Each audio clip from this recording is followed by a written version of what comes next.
How's everyone doing today? Shankar right here. Today we're going to look at the Bitcoin chart as well as some news to show you how PayPal and other companies are keeping up with the crypto markets and how they are positioning themselves to partake and also capitalize in this growing market. So without further ado, guys, let's dive right into the charts.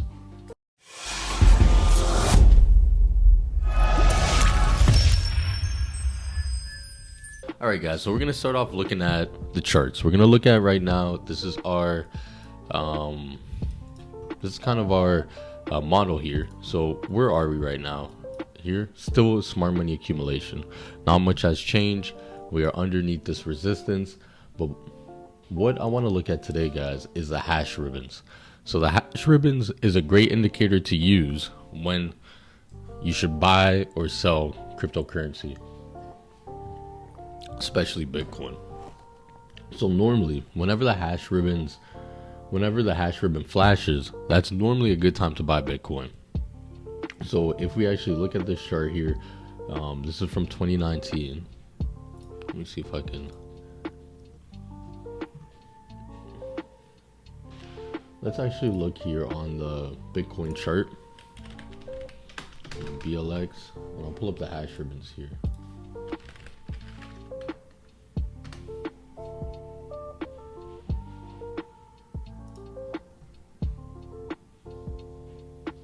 Okay.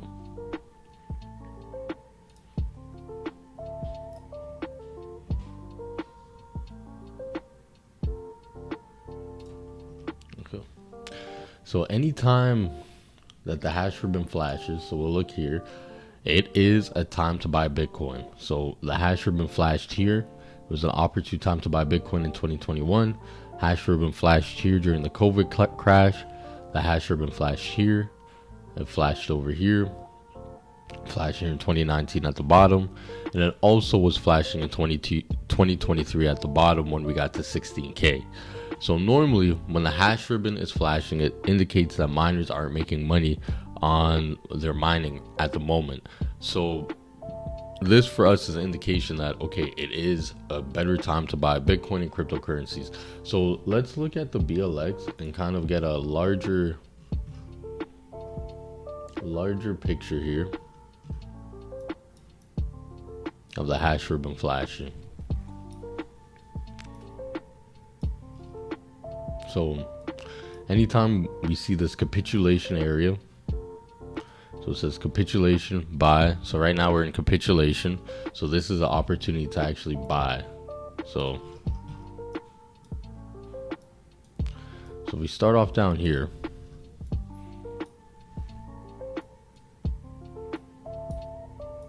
Let's look right here.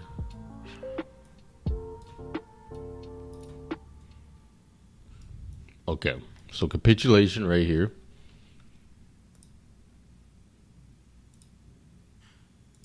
So we have from here to here was capitulation. So this was when the hash ribbon flashed in 2011. It flashed in 2011. So purchasing anywhere in this area, the capitulation area, let's just say we take it from the middle, you would have been up 8,000%, 6,000% there, right? 6,000, and then from the top, you would have been up 26,000%. So that was in 2011. So that's when Bitcoin was just at its infancy. If we look over here, 2012. So if we take it from the hash ribbon, when it flashed, that's 9,000%. Right? So that's a great increase. So let's just keep going.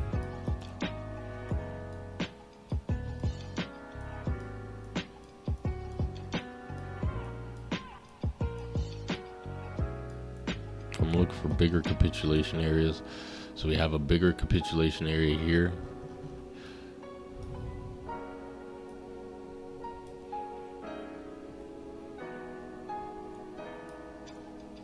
All right, so from here to here.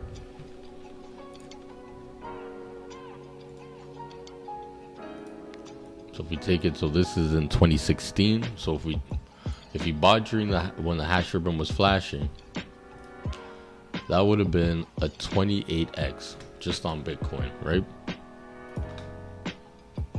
Now if we keep going,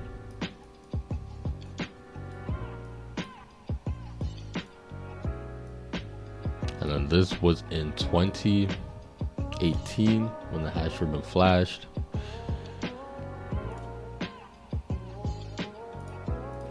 Right, so that was the bottom of the market, and then we hit a high of, that was an 18x from the flash, the hash ribbon flash, right?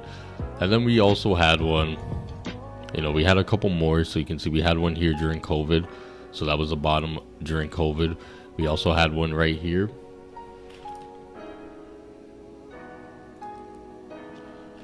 in the middle of the bull market where the hash ribbon flashed. And now we had one here at the bottom of the bear market, and we're currently having the hash ribbon starting to flash. It came out, but it did flash momentarily, right here, to actually purchase Bitcoin. So if we look here, just so you guys get a feel for it on the charts, that if we look here, the hash ribbon is coming. It looks like we're actually starting to not be in the purchasing, that it's a time to accumulate is happening. We may head up to a next leg higher. Just looking at this hash ribbon, this is just an indicator that you can use to help, but remember, price action is king. These hash ribbons and other metrics are things that you can add on top to actually help you, but it doesn't mean that the hash ribbon is golden, right? So we look at price action first and everything else is secondary. So yeah, so just keep that in mind. So yeah, right now Bitcoin, it's looking like it's a good opportunity to purchase. We have the hash ribbon that was flashing. We have, we're making higher highs and higher lows, so everything's looking good there, guys. So now, what is going on with PayPal? So PayPal launches a PYUSD stablecoin for payment. So PayPal has been trying to stay in the market since 2020, and they've been building out an infrastructure to actually, use cryptocurrency in their platform, on their Web 2 platform. So let's get into this article. So American financial technology company PayPal launched a new stablecoin called PayPal USD, or PYUSD, on August 7th. The US dollar pegged stablecoin will be issued by Paxos Trust Co. and fully backed by US dollar deposits, short-term treasuries, and similar cash equivalents, right? PYUSD will be redeemable for US dollars at all times, can be exchanged for other cryptocurrencies on PayPal, and will be transferable between PayPal and Venmo. PayPal launching a stablecoin could accelerate its efforts to become a crypto payment giant, an initiative the company started in 2020. So there was a lot of news of PayPal getting into the crypto space in 2020, right before the big bull run that happened. So you can see here that yes, PayPal is in fact still continuing. While all this news is confusing everyone, PayPal and a lot of these giant companies are still developing a Web3 infrastructure, and within the next 10 to 20 years, we're gonna see how they were able, these platforms actually transition from Web 2 to Web 3 in about the next 15-20 years. So with the launch of the first stablecoin by a leading financial institution, PayPal and Paxos are providing the real-world value of blockchain technology. PayPal USD is the most significant leap forward for digital assets and the financial industry, and Paxos is proud to enable this transformative product. So two things when you're reading this. One, this is really what's happening, guys. It's the price of Bitcoin does not reflect whether it's going up or down. Does not really matter, because the cat has been out of the bag for a while now, and companies are building infrastructures to capitalize in these markets. Now too, this is not something for you to get FOMO all your money in, because that can happen to a lot of people as well.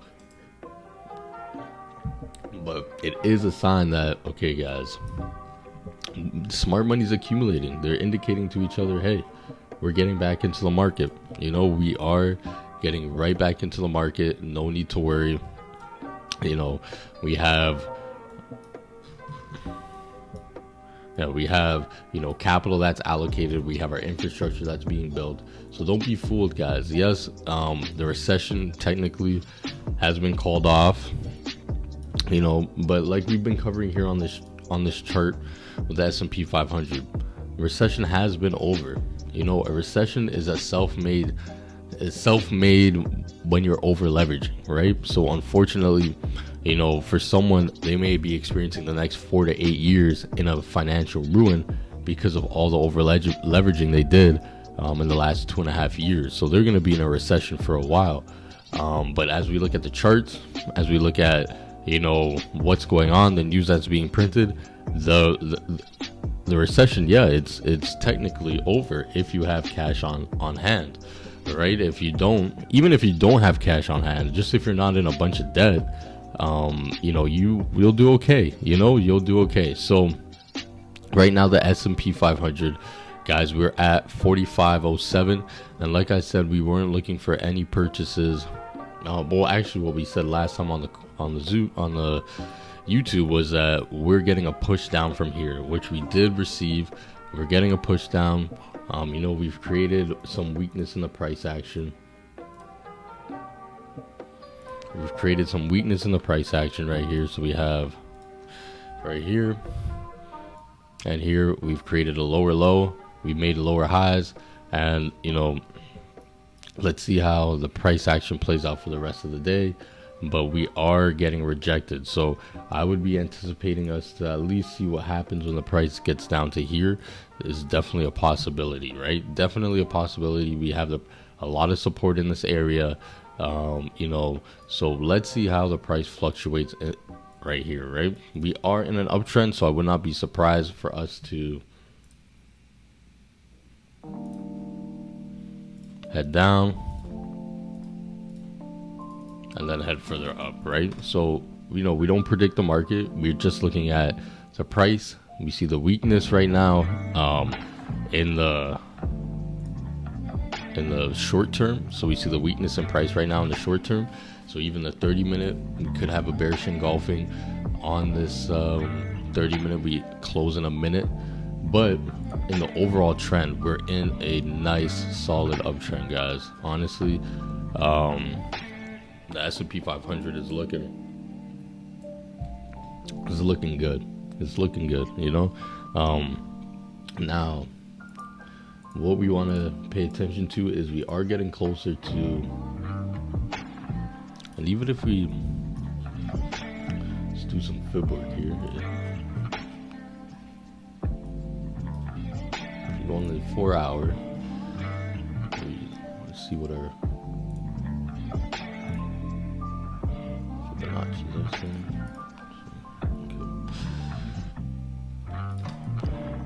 So right now we do have this big bearish engulfing as well on the weekly, and if we kind of analyze this area more, this is a resistance area that we're at, right? So we do have a lot of resistance here, so it's not that crazy that we are having a pullback.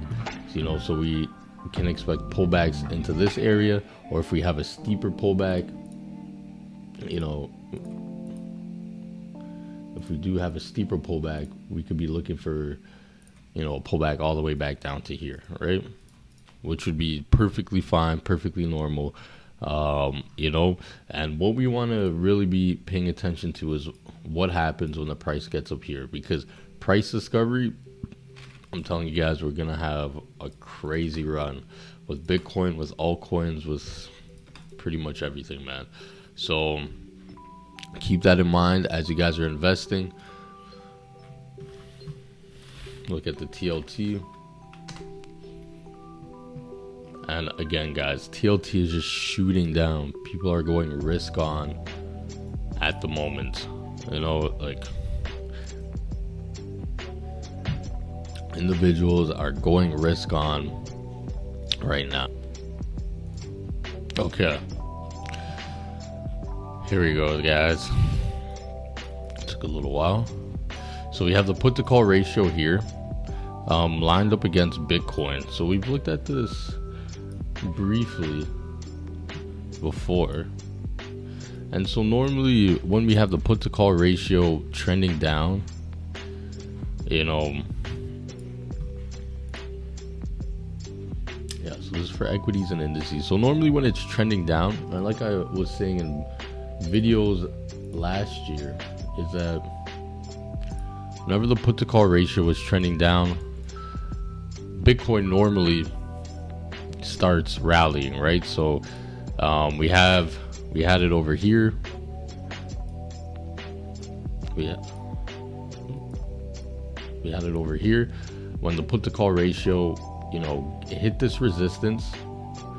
We hit this resistance. We started pushing down on the put to call ratio, and Bitcoin started having a massive run. So right now, what's happening? We had this triple top on this put to call ratio, and then Bitcoin, then the put to call ratio started pushing down, and Bitcoin started heading up, right? So keep these things in mind as we increase that. Things are looking bullish for altcoins, Bitcoin, risk on assets at the moment. Doesn't mean we're not going to have pullbacks, but currently the trend is up for the price action. So we are looking pretty good, guys. So this was the last chart that I really wanted to kind of touch on. I haven't looked at it in a while, and I thought that would be good for us to kind of go back and reflect to see how it has been reacting. This trend line was a trend line that we drew last year, and we did say, areas, because this is point A to point B, right? And of course it's not going to be exact, but once we got back into this area, we were anticipating the put to call ratio to have a pullback, as well as that would give Bitcoin the opportunity to move up. And one does not equal the other, but we're playing a game of probability. So there was a good probability when the put to call ratio moves away from this resistance, that Bitcoin starts to head higher. So this is a great information to add. So yeah, guys, that's really all for today. We've covered what PayPal's doing, we've covered the Bitcoin chart, talked about the hash ribbon, as well as took a little bit of a look at the put to call ratio and how it is correlated with Bitcoin. So without further ado, guys, please like, comment, subscribe, and tune in next time if you have any questions, comments, concerns, want me to analyze any coins, whether it's fundamentally, technically, available to do that, and can cover it in my next video. But without further ado, thank you so much and enjoy the rest of your day.